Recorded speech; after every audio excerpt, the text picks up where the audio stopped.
오늘 우리에게 주시는 하나님 말씀은 구약 성경 잠언 27장 1절부터 13절까지의 말씀입니다. 구약 성경 940면쯤에 있습니다. 잠언 27장 1절부터 13절까지 우리 한 절씩 교독하겠습니다. 너는 내일 일을 자랑하지 말라. 하루 동안에 무슨 일이 일어날는지 내가 알 수 없음이니라.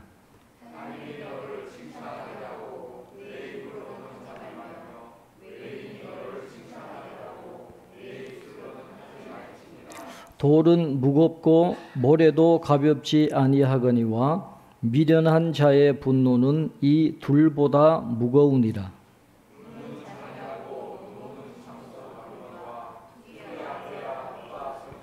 면책은 숨은 사랑보다 나으니라.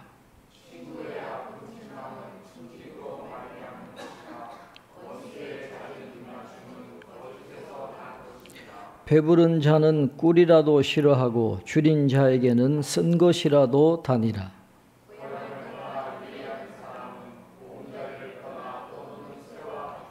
기름과 향이 사람의 마음을 즐겁게 하나니 친구의 충성된 권고가 이와 같이 아름다우니라.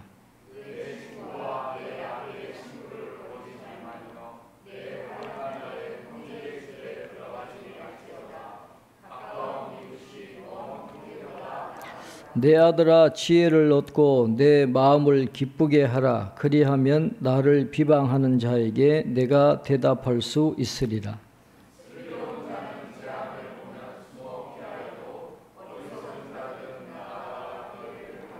함께 봅니다. 타인을 위하여 보증선자의 옷을 취하라. 외인들을 위하여 보증선자는 그의 몸을 볼모 잡을지니라. 아멘. 교회 소식 주보를 참고해 주시기 바랍니다. 오늘 성령 강림절 후 둘째 주일이고 오늘은 연락 받으신 것처럼 독서 모임을 가진다 그러니까 참고해 주시기 바랍니다. 박 전도사님 이번 주에 휴가고 큐티인 7, 8월호가 준비되었습니다. 좀 늦게 와서 전화를 했더니 어제 급하게 보내줬어요. 7, 8월호 준비됐습니다. 오늘 간식은 정예숙 권사님 가정에서 제공해 주셨습니다. 감사합니다. 오늘 잠언 이제 마지막 시간입니다. 잠언 25장 1절부터 29장 27절까지 요 단락의 잠언은 어떤 잠언이냐 하면 솔로몬 훈련 학교에서 가르쳤던 그 지혜의 잠언을 모아놓은 그 잠언 부분입니다. 이것을 이제 히스기야 왕의 서기관들이 모아놓은 그런 모음집인데 솔로몬 훈련 학교라 함은 지도자를 양성하는 학교다 그렇게 이해하시면 되겠습니다. 주로 이제 지주 집안의 자녀들이 오는 거예요. 귀족들이나 지방의 이 지주들의 자녀들.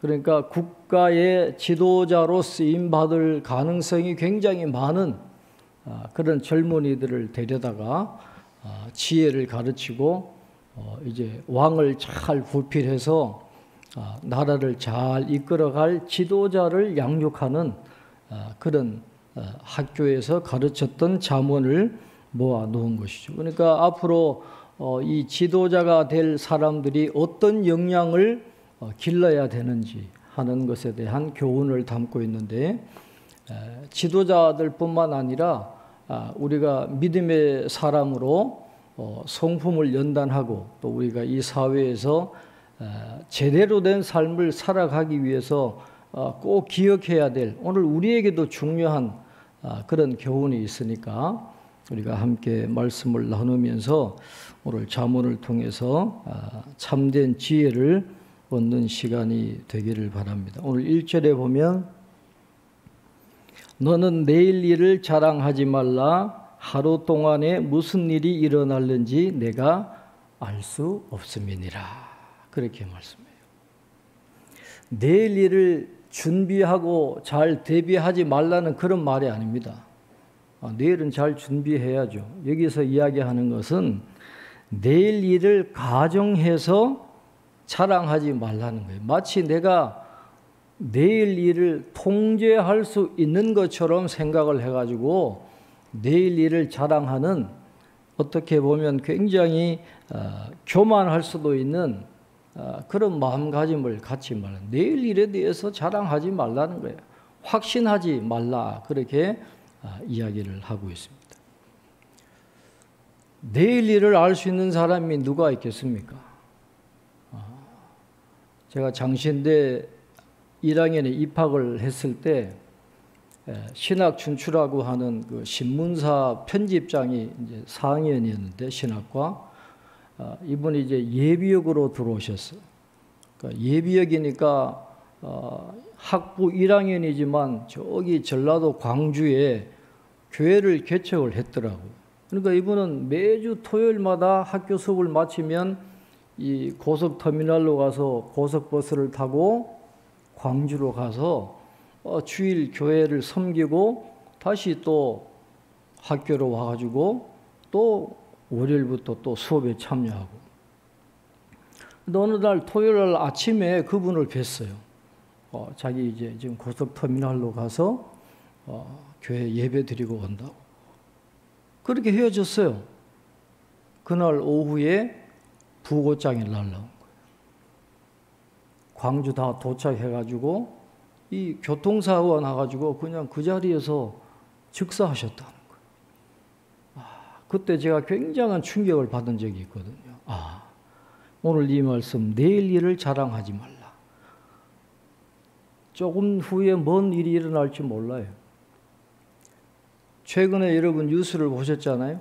그 인도의 그 자산이 한 1조 6천억 원 되는 그 자산을 가진 이 재벌이 영국에서 폴로 경기 여러분 말 타고 하는 거 알잖아요.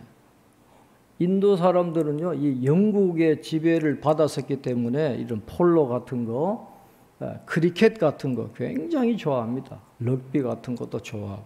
이 양반이 영국에서 폴로 경기를 하는데 볼이 입에 들어가가지고 입에 벌침이 쌓였는데 급성 알레르기 반응, 그걸 뭐라고 그러죠? 아나팔락시스. 옛날에 코로나 초기에 이 쇼크로 뭐 누가 죽었다 이런 이야기 많이 들었잖아요. 벌이 들어가서 침을 싸가지고 그냥 그 반응으로 죽었다라는 거예요. 그 세상에 그런 거예요. 내일 일을 자랑할 수 있는 사람이 아무도 없다라는 거예요. 내 인생을 내가 통제할 수 있느냐? 아니에요. 여러분, 우리가 아침에 일어나서 숨을 쉬고 살아있는 거는 하나님이 수명을 연장해 주셨기 때문에 살아있는 거지. 자다가도 그냥 갈 수 있거든요. 우리는 철저하게 하나님이 정하신 수명을 살다 가는 겁니다. 내일 일을 자랑하면 안 된다라는 것이죠. 성경은 우리에게 뭐라고 이야기합니까?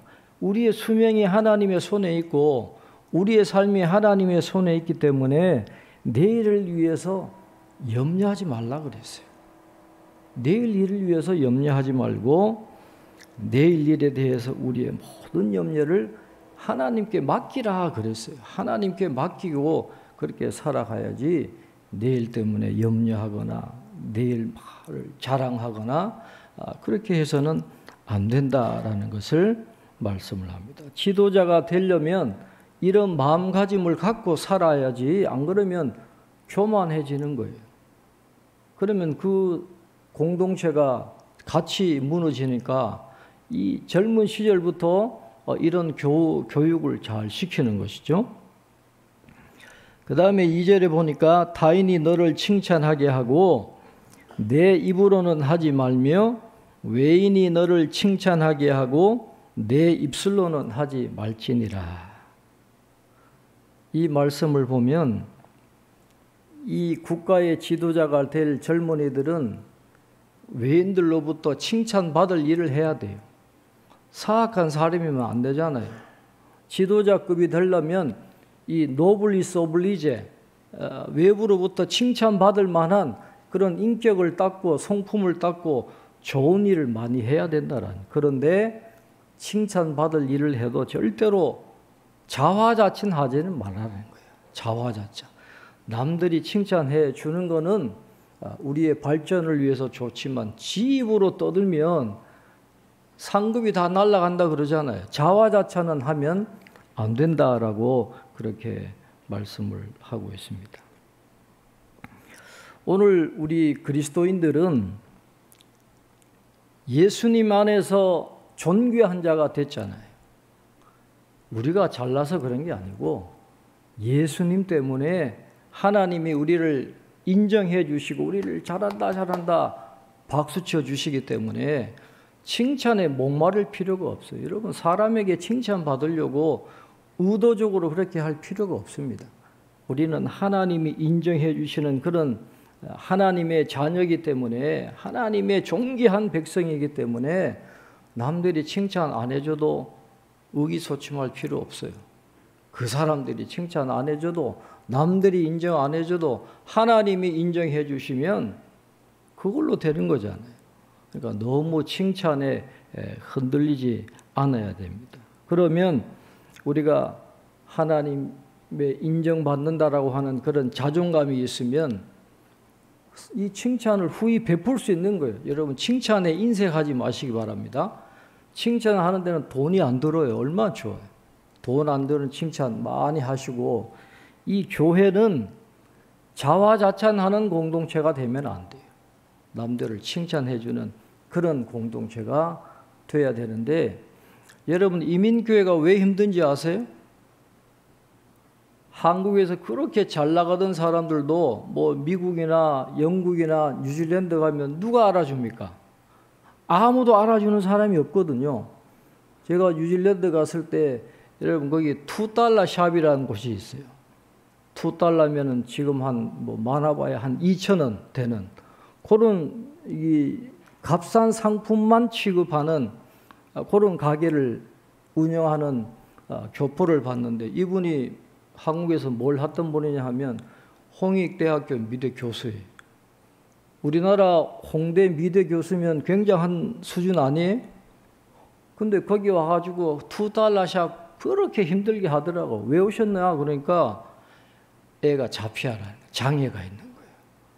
한국에서는 드러내놓고 키울 수가 없고 개를 위해서도 안 되겠더라는 거예요. 그래서 뉴질랜드 와가지고 $2 샵 하는데, 누가 그분이 홍대 미대 교수인지 누가 뭘 알아요?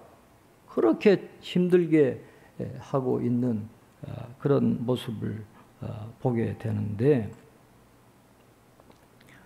하나님이 인정해 주시면 된다라는 거예요. 그러니까 우리가 너무 그렇게 칭찬에 목마르지 말고 하나님이 인정해 주시는 그런 것을 가지고 많은 사람들을 칭찬해 주는, 그러면 되는데, 그러니까 이민사회는 남들이 안 안아주니까 자기가 자화자찬하는 거예요. 나 옛날에 이런 사람이었는데. 교회 와서 인정받으려고 그러니까 한국교회, 이 이민교회가 싸움이 많고 갈라지는 이유가 바로 거기에 있는 거예요. 그런데 그럴 필요 없잖아요. 하나님이 인정해 주시면 되는 거니까. 그러니까 칭찬받을 일을 하되 자화자찬하지 말아라 하는 가르침을 주고 있습니다. 그 다음에 3절, 4절에 보면 이 분노와 투기에 대해서 이야기하잖아요. 여러분, 요즘 참 우리나라도 이 분노 조절 장애를 가진 분들이 진짜 많은 것 같아요. 요 교회 사무실에 앉아 있으면 이 길 건너에 마트가 있거든요. 거기에서 분쟁이 자주 일어나요. 뭐 때문에 그런지 모르는데 이 동네가 떠나가듯이 막 싸우고 고래고래 고함치는 일들이 점점 빈도가 늘어납니다. 이 심리학자인 존 레이테이라고 하는 분의 글을 보면 평범한 사람들 중에서도 5명 중에 1명이 통제 불가능한 분노를 경험한다. 그렇게 이야기해요. 5명 중에 적어도 1명이 통제 불가능한 분노를 경험한대요. 이 완전히 사람이 바뀌어가지고 엄청난 분노를 발하는데 자기는 기억을 못한대요. 완전히 새로운 인격이 나타나는 그런 심각한 일들이 지금 일어나고 있는데, 이 사람들은 때때로 분노를 참지 못해서 나중에 후회할 말이나 행동을 꼭 한다라는 겁니다. 여러분, 분노에는 대가가 따르거든요. 미련한 자의 분노라 그랬어요. 분노하는 자는 반드시 대가를 치르게 되어 있습니다. 다른 사람들에게 정신적, 육체적 피해를 준다든지, 분노하는 사람은 인간관계가 깨져요. 해고를 당할 수도 있고, 정학이나 퇴학을 당할 수도 있고, 재정적인 압박을 받을 수도 있고, 다른 사람들에게 두려움의 대상이 되고 신뢰를 잃어버려요. 집착이나 집편집증이나 이 고립적인 생활을 하게 되고 자기 혐오에 빠지니까 이 분노는 굉장히 좋지 않습니다. 분노를 잘 다스릴 줄 알아야 되는 거죠. 그런데 오늘 본문에 보면 그런 분노를 바라는 사람보다 더한 게 있다라는 거예요. 그게 뭐예요? 투기라 그렇게 이야기합니다. 분노도 엄청난 대가를 치러야 되지만 더 나쁜 건 투기하는 거다 그렇게 이야기합니다. 질투하는 거예요. 남이 잘 되는 걸 불행해합니다. 남이 울면은 기뻐하는, 전혀 이 믿음의 사람과는 반대되는 그런 모습이 나타나고 있는데, 이 투기는 우리를 죽여요.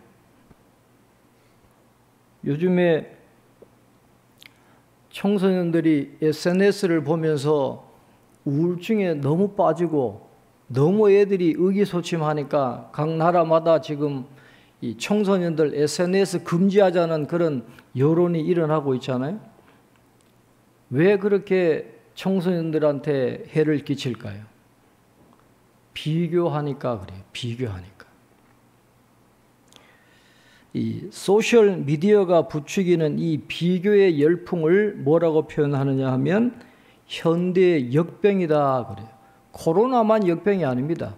비교하게 해서 질투하게 하는 게 현대의 역병인데, 이 MIT의 세리 터클 교수가 이 질병을 뭐라고 붙였냐 하면 이름을 FOMO, F-O-M-O, Fear of Missing Out이라 그렇게 붙였어요. 이건 내가 좋은 기회를 놓치고 있을지 모른다는 두려움을 갖게 한다는 거예요. 내가 못하는 걸 다른 사람이 한다라고 하는 그런 두려움을 갖는 거예요. 남들이 나보다 더 재미있는 것을 하고 더 많은 친구를 사귀고 더 좋은 몸매 관리법을 발견하고 더 많은 돈을 모으고 더 화려하게 살까 봐 두려워한다라는 거예요. 나보다 남이 더 잘 사는 것을, 혹시 나는 뭔가 놓친 것이 있지 않을까 그렇게 비교하면서 점점 우울해지는. 그러니까 그런 마음을 없애기 위해서 자꾸 SNS에 뭘 올려요? 화려한 사진만 올린다라는 거예요. 점점 좋은 사진만 올리는데 그게 그 사람의 전부가 아니잖아요. 실패를 올리는 사람은 없어요. 거창하게 그럴듯한 모습만 올려놓으니까 이게 비교가 되고, 나는 못하는 걸 저 사람이 한다는 걸 생각하니까 자꾸 낙심이 되고 우울해지고 그렇게 된다라는 것이죠. 그래서 현대인들에게 꼭 해주고 싶은 말은, 당신의 진짜 모습을 남들의 대외적인 이미지와 비교하지 마십시오. 그렇게 이야기해요. 자신의 진짜 모습을 그 SNS에 드러나는 다른 사람의 모습과 절대로 비교하지 말라라는 거예요. 그건 허상이다라는 겁니다. 가짜 인생이라는 거예요. 그리고 이 소셜 미디어로 친구 관계를 맺지만은 아무리 팔로워가 뭐 20만 명, 뭐 30만 명이면 뭐해요? 진짜 친구가 없는데, 앞에서 같이 호흡할 수 있는 친구가 없는데 그런 건 다 허상이라는 거예요. 팔로워가 많으면 많을수록, 잘 나가면 잘 나갈수록 더 소외감을 느끼고 더 공허감을 느끼게 되는 게, 이게 지금 SNS의 폐단인데, 투기는 분노보다 더 나쁜 거니까 질투하지 마라, 비교하지 말라, 그렇게 이야기를 하고 있습니다. 그러면서 오늘 본문은 참된 친구의 소중함을 이야기합니다. 이 SNS로 맺는 그런 가짜 친구들 말고 정말 좋은 친구가 어떤 친구냐? 오늘 5절 6절에 보면 상처가 있더라도, 영어 성경을 보면 부상을 당하는 걸로 표현하는데, 그 친구의 올바른 말 때문에 내가 부상을 당한다 할지라도 그 말을 해줄 수 있는 친구, 충직한 책망을 할 수 있는 그런 친구를 가져야 된다, 그렇게 이야기를 하고 있습니다. 친구가 있는데 그 잘못을 지적하지 않을 경우에 저 친구에게 분명히 해로운 결과가 있을 게 명약관화해요. 뻔해요. 그러면 참된 친구면 어떻게 해야 되겠습니까? 그 친구가 마음이 아프더라도 충직하게 책망해서 바꾸어 주는 게 진짜 친구겠습니까? 아니면 그 껄끄러운 관계가 되기 싫어서 그냥 무시해버리는 게 좋은 친구일 거예요. 오늘 잠언은 충직한 책망을 하는 친구를 꼭 사귀라, 그렇게 이야기해요.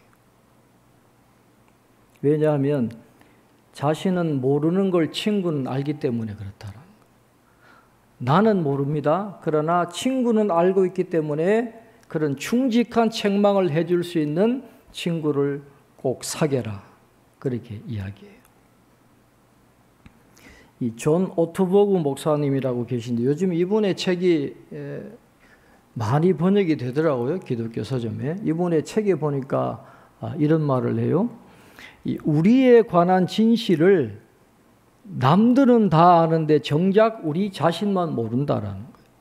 다른 사람들은 다 알아요. 뒤에서 수근수근 거리는데 내가 뭔 잘못을 하는지 절대로 이야기는 해주지 않는다라는 것이죠. 그러면서 이런 이야기를 합니다. 자기하고 친한 친구가 있었는데 매주 한 식당에, 똑같은 식당에 가서 아침을 같이 먹었대요. 매주 한 번씩 꼭 그 식당에 갔답니다. 근데 그 친구가 와플을 너무너무 좋아한대요. 뭔 아침부터 와플을 먹는지 모르겠는데, 와플이라면 사족을 못 쓰는 그런 친구인데, 근데 불행하게도 그 식당에는 와플을 팔지를 않는다라는 거예요. 근데 이 친구는 매주 갔는데 똑같은 웨이터가 주문을 받거든요. 매주 물어본다는 거예요. 와플이 있어요? 와플이 있어요? 그러면 웨이터가 와플 없습니다. 이게 계속해서 반복이 되더라는 거예요. 그러니까 이 오트버그가 봤을 때 이 친구의 행동이 정말 사람을 짜증나게 하는 건데, 이 친구는 그걸 모르더라는 거예요. 아침마다 와플이 있어요? 와플이 있어요? 그러니까 이 웨이터가 이제 어느 순간에 폭발을 했답니다. 여보세요, 이 와플 아저씨, 여기는 와플이 없어요. 메뉴판에 없잖아요. 지난주에도 없었고 오늘도 없고 다음 주에도 없을 거예요. 정신 차리세요, 제발. 그렇게 이야기를 했다. 그러면 여러분, 그러면 이 오트버그 목사님이 참된 친구였다면 그 친구에게 어떻게 했겠어요? 좀 가슴이 아프더라도, 야, 너 행동이 정말 짜증나는 거야, 그걸 이야기해 주는 게 친구 아니겠어요? 그리고 만약에 그 친구가 정말 하나님 앞에서 큰 죄를 짓고 있는데도 그 친구가 모르고 있다면 참된 친구는 충직스러운 책망을 해 주는 게 친구잖아요. 그러니까 그런 친구를 꼭 사귀라. 좋은 말만 하는 예스맨만 옆에 두지 말고 바른 말 하는 사람을 세워놔야 그게 참된 지도자가 되는 거지. 아첨만 하고 좋은 말만 하면 그 공동체가 어떻게 되겠어요? 충직한 책망을 하는 그런 친구를 꼭 가져야 된다. 그렇게 이야기를 하고 있습니다. 그래서 우리도 그런 친구가 있으면 좋겠어. 우리가 그런 친구가 되었으면 좋겠다. 원수의 입맞춤을 조심하라 그랬잖아요. 여러분, 아첨하는 사람들 말 너무 좋아하지 마세요. 예, 마음이 아프더라도 충직하게 책망해 줄 수 있는 그런 친구들을 꼭 가질 수 있기를 바랍니다. 그 다음에 9절부터 10절에 쭉 보니까 또 참된 친구는 바른 말, 우리를 살리는 그런 말 해줄 뿐만 아니라 환난 날에 도움을 주는 친구가 돼야 된다는 거예요. 어려움 당했는데 여러분, 사실 먼 친척이 무슨 소용이 있겠어요? 친척은 명목상에 그냥 아는 사람일 뿐일 때가 많잖아요. 그러니까 친구가 중요한 거예요. 가까운 이웃이 더 중요하다. 그러니까 이 친구와의 우정을 소중하게 생각해라. 오늘 9절 10절에서 그렇게 말씀을 하고 있습니다. 잠언 18장 24절에 보니까 많은 친구를 얻는 자는 해를 당하게 되거니와 어떤 친구는 형제보다 친밀하니라. 그렇게 이야기했어요. 여러분, 너무 많은 친구 사귀려고 그러지 마세요. 한 사람이라도 내게 충직한 책망을 해줄 수 있고 내가 어려울 때 발벗고 나서서 도와줄 친구 한 사람만 있으면 저는 그런 사람은 정말 굉장히 성공적인 삶을 살았다. 그렇게 이야기할 수 있을 것 같아요. 내 옆에 그런 친구가 있는지 한번 우리가 생각해 볼 필요가 있고, 친구가 없어도 주님이 그런 친구가 되어 주시니까 주님과의 참된 우정을 나누는 게 물론 중요하죠. 그러나 우리가 이 세상을 살아가면서 정말 그런 친구 한 사람만 있으면 얼마나 좋을까 하는 그런 생각을 해보게 됩니다. 마지막으로 13절에 이 보증에 대한 문제를 계속 이야기하잖아요. 요즘도 이 TV 같은 거 보면 탤런트들이 겉으로는 굉장히 화려한 삶을 살았는데 연예인들이 실제로 들어가 보면 굉장히 불행하게 산 분들이 많더라고요. 왜 그런 거 하니까 이 보증을 잘못 쓴 분들이 많아요. 그래서 보증을 잘못 써가지고 전 재산을 날리고 그렇게 힘들게 산 연예인들이 많던데 잠언은 계속 이야기하거든요.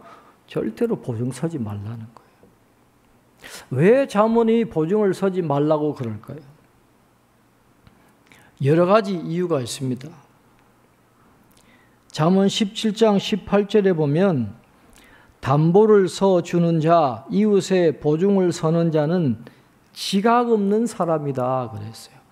판단력이 부족하니까 이 보증을 선다라고 그렇게 이야기합니다. 근데 잠언은 보증에 대해서 그렇게 좋게 이야기하지 않아요. 물론 어려운 이웃을 도와줄 때는 그냥 도와주라는 거예요. 보증 서지 말고 어려운 사람은 그냥 도와주는 게 낫지 보증을 서서는 안 된다라고 잠언은 이야기하고 있습니다. 왜냐하면 그 사람의 빚을 보증 섰을 때 그 채무자가 갚지 못하면 자기한테 다 돌아오잖아요.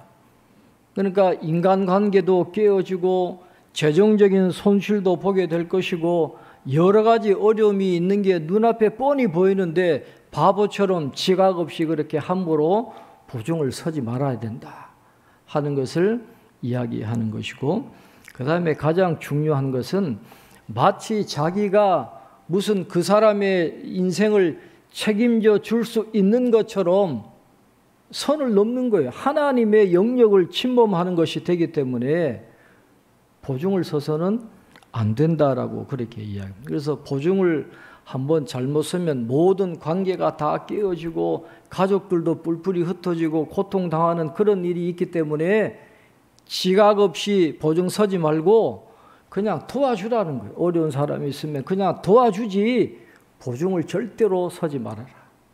그렇게 잠언은 강조를 하고 있습니다. 이러한 이 잠언이 주는 지혜를 이번에 제가 다시 한번 잠언을 쭉 묵상하면서 굉장히 많은 은혜를 받았거든요. 이 말씀이 정말 진리구나. 이걸 안 지키니까 여러분 우리나라가 지금 당하는 어려움이 이번에 잠언을 쭉 보니까 이 말씀을 안 지키니까 이런 어려움이 생기는구나 하는 그런 이 탄식이 나오더라고요. 그래서 우리가 그런 어려움을 당하지 않도록 우리 청년들도 그렇고 저와 여러분 모두도 이 잠언의 말씀을 다시 한번 기억하면서 잠언은 이 지혜는 뭐냐 하면 올바른 선택을 할 수 있는 능력을 지혜라 그렇게 이야기합니다. 그래서 우리가 살아가면서 후회하지 않도록 올바른 선택을 하고 참된 선택을 하는 그래서 후회함이 없는 인생 또 하나님이 기뻐하시는 인생을 살아갈 수 있는 우리 모두가 될 수 있기를 바랍니다. 우리 찬